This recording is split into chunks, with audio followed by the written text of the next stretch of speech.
弟兄姊妹平安，今天是2021年的11月4号。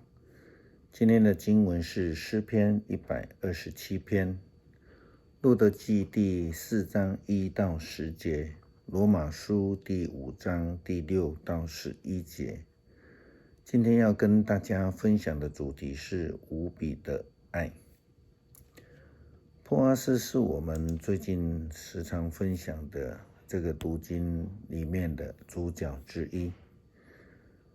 从他在对这个周遭的人的关爱、真爱，也跟从他遵守上帝给他的规范、界限，来展现他对上帝的爱。我们也从另外一位主角路得的生命上面看到一个真爱的见证。从拿俄米、从路得、从波阿斯，我们都看到上帝无比的爱，那种实践的生命。这样爱的生命之见证，其实是在见证上帝的爱。他们愿意牺牲，不求自己的益处，分享上帝的爱，活出上帝的爱。无比的爱，上帝无比的爱透过人的同工而赐给了需要并愿意接纳的人的身上。在故事中最大的受益者其实是路得以及她的婆婆拿俄米，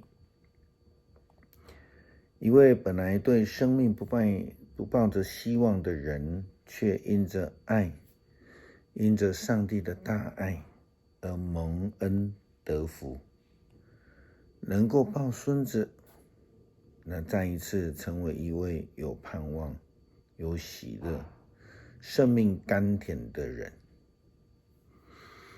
拿俄米和路得从摩押的旷野启程回到伯利恒的时候，其实他们并不抱任何的希望。我们从圣经路得记第1章看到拿俄米呢，就对这2位媳妇说：“女儿啊，你们还是回去吧。为什么要跟我走呢？我还能再生儿子来做你们的丈夫吗？回去吧，我的女儿，走吧，我已经太老，不能再结婚了。就算我还有一点希望能在今晚结婚，而且能够生儿子，你们愿意等他们长大吗？你们能够等着不去嫁别人吗？不，我的女儿，这是不可能的。上主惩罚了我，我很为你们难过。”这是路得记第1章11到13节的经文，拿俄米对路得所说的话。甚至他们回到了伯利恒的时候，拿俄米对城里的妇人说，这个圣经的记载这样说了哈，他们2个继续他们的旅程，来到了伯利恒。他们到的时候，全城的人都很兴奋。妇女们惊叫说：“她真是拿俄米吗？”拿俄米就说：“不要叫我拿俄米，叫我玛纳，因为全能的上帝使我命苦。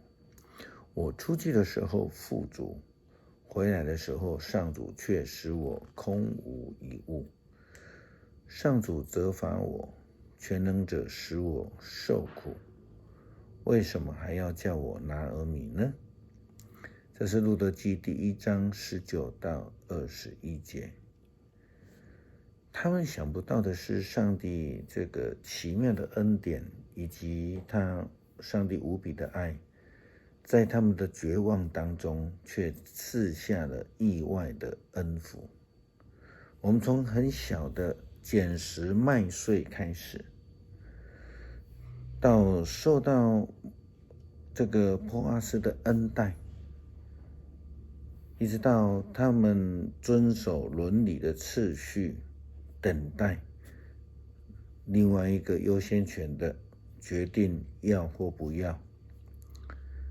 到路德跟波阿斯能够结婚等等的这些事情，拿俄米跟路德一步一步的一点一滴的领受到了，或是看到了上帝无比的爱。这样无比的爱是上帝所赏赐的，不仅仅赐给拿俄米和路德，也借着路德的顺服同工而成就了上帝救赎的计划。保罗给罗马教会的书信这样说道：当我们还软弱的时候，基督就按照上帝特定的时机为罪人死了。为义人死是罕有的，为好人死或者有人敢做，但是上帝对我们显示了无比的爱。